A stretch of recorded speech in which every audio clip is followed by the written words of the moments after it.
Assalamualaikum warahmatullahi ta'ala wabarakatuh. Allahumma salli ala Muhammad wa ala ali Muhammad.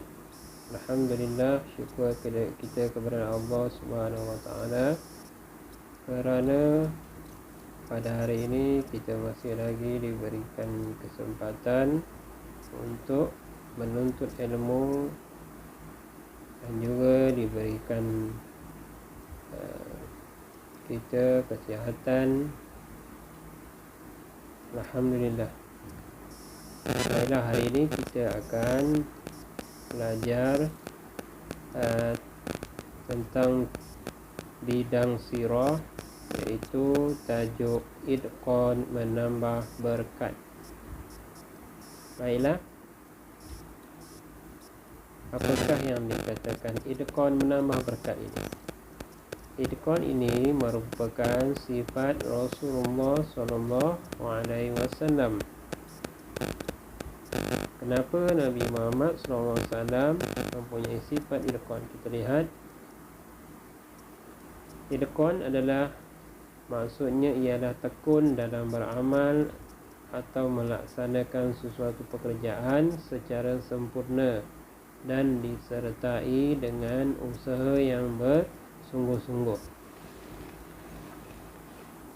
Dalam kehidupan Rasulullah SAW, Rasulullah sangat bersungguh-sungguh dalam melakukan sesuatu pekerjaan atau dakwah yang beliau lakukan.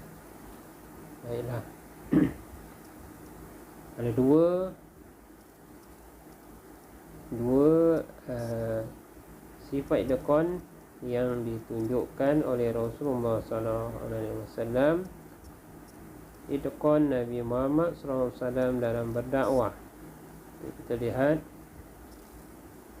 Abu Lahab ialah bapa saudara Nabi Muhammad SAW. Namun begitu, Abu Lahab dan isterinya sering menyakiti baginda agar berhenti berdakwah. Isteri Abu Lahab yang bernama Ummu Jamil sering menabur duri di jalan yang sering dilalui oleh baginda.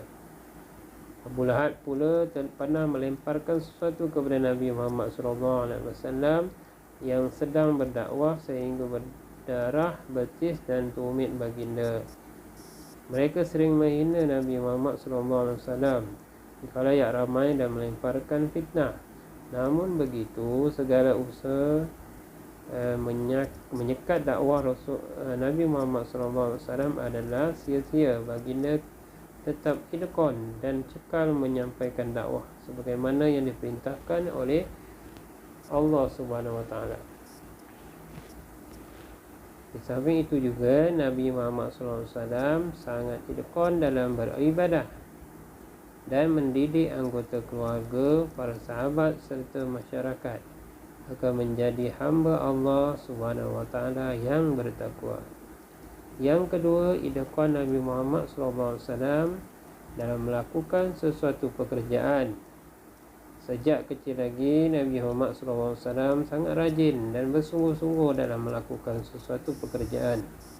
Baginda pernah mengembala kambing dan membantu bapa saudara baginda, Abu Talib, berniaga. Sikap jujur dan akhlak mulia Nabi Muhammad SAW menyebabkan baginda dikenali sebagai Al-Amin dalam kalangan masyarakat Arab, sehingga seorang hartawan yang bernama Khadijah binti Khuwailid meminta baginda membawa barang dagangannya ke Syam untuk diniagakan. Sifat idqan Nabi Muhammad SAW dalam berniaga menghasilkan keuntungan yang lumayan. Seterusnya, kita lihat apakah iktibar daripada tindakan Nabi Muhammad SAW yang bersifat idqan, ini bersungguh-sungguh dalam amalan beliau. Pertama, Nabi Muhammad SAW ikhlas dalam beribadah. Kita hendaklah ikhlas dalam melakukan segala ibadah yang kita lakukan. Seterusnya, yang kedua, kita hendaklah menjauhi perkara yang membatalkan ibadah.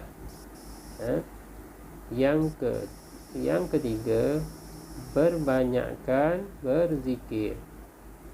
Yang keempat, menjaga pandangan mata. Yang kelima, hindari perkara yang sia-sia.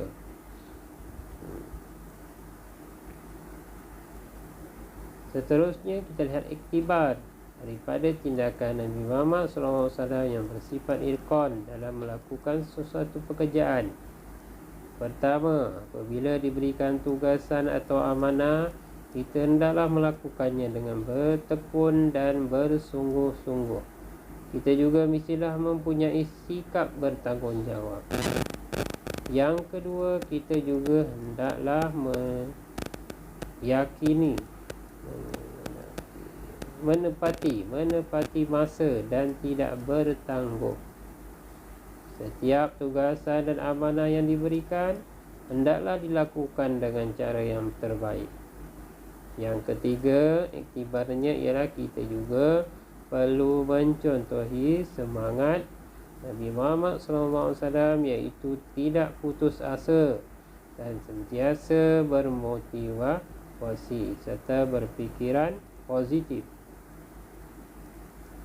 Sebagai rumusannya ialah kita mesti mengamalkan itqan dalam melakukan segala amalan yang kita lakukan, sebagaimana yang ditunjukkan oleh Rasulullah SAW, iaitu melakukan amalan dengan cara yang terbaik, istiqomah dan menepati rukun serta syarat-syaratnya. Jadi Ustaz harap kamu dapat memahami apa yang dipelajari pada hari ini, dan Ustaz mahu kamu jawab soalan yang diberikan, iaitu link. Kamu klik link yang Ustaz berikan, kemudian jawab soalan. Seterusnya kamu screenshot markahnya, kemudian kamu hantar kat Telegram. Baiklah, ini saja untuk bahagian sirah.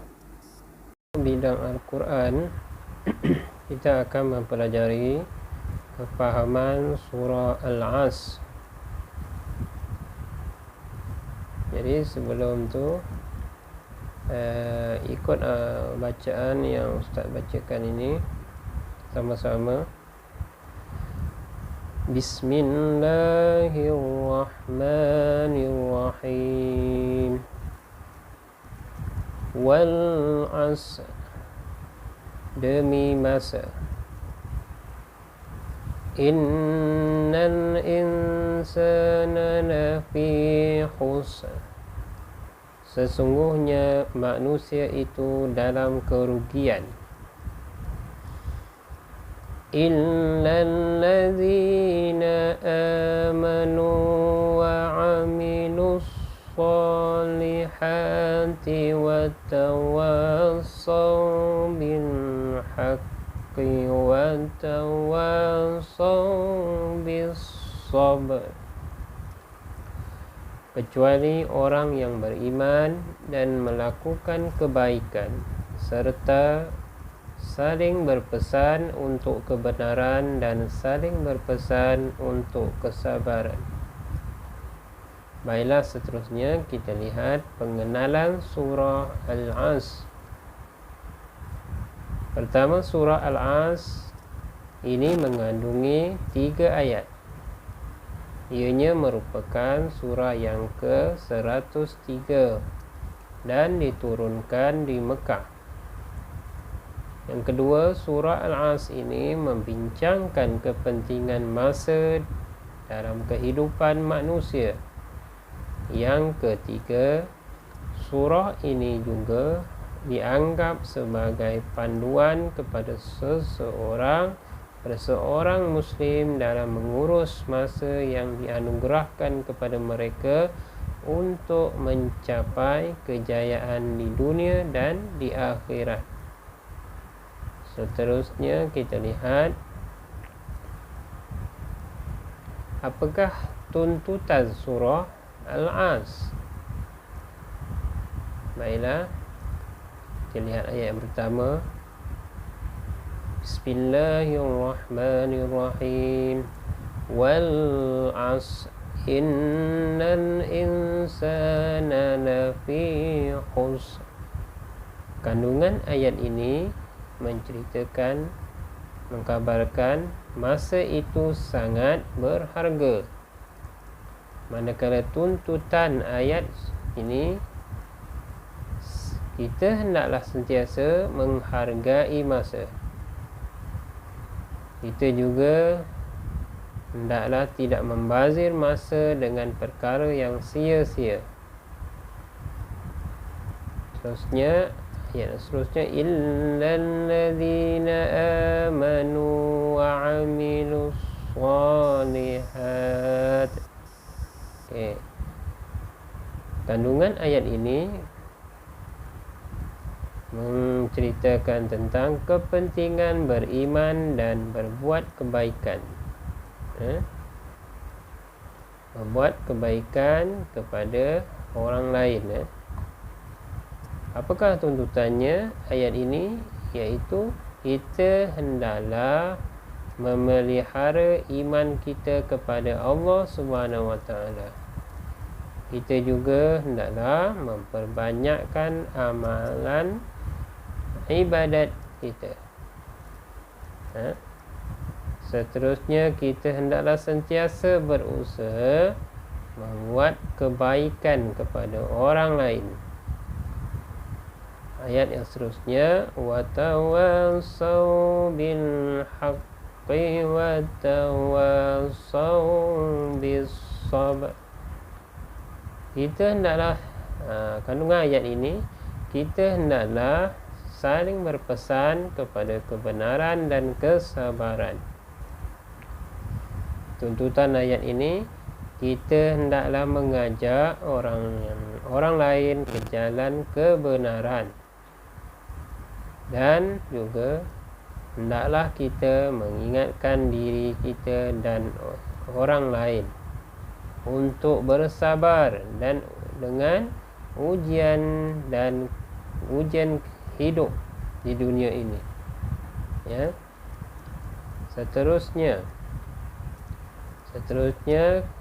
yang terakhir ya, kepentingan surah Al-As. Apakah kepentingannya? Pertama, surah Al-As ini menguatkan keimanan kepada Allah Subhanahu Wa Taala. Yang kedua, mengelakkan diri daripada melakukan perkara negatif. Yang ketiga, mempunyai matlamat hidup yang jelas. Yang terakhir, yang keempat, memupuk sifat sabar dan sentiasa saling mengajak orang lain kepada kebaikan. Jadi, saya harap kamu dapat memahami maksud surah Al-As. Maksud surah ini mengajak kita melakukan amal kebaikan dan sentiasa menjaga masa dengan melakukan perkara-perkara yang diredai oleh Allah Subhanahu Wa Taala. Jadi untuk latihan bagi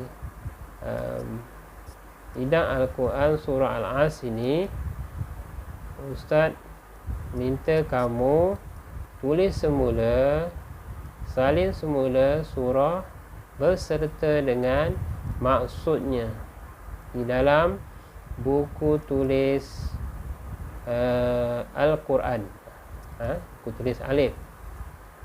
Jadi itu saja untuk hari ini. Semoga mendapat manfaat kepada kamu dan juga dapat membuat latihan yang diberikan. Sekian, terima kasih. Assalamualaikum warahmatullahi taala wabarakatuh.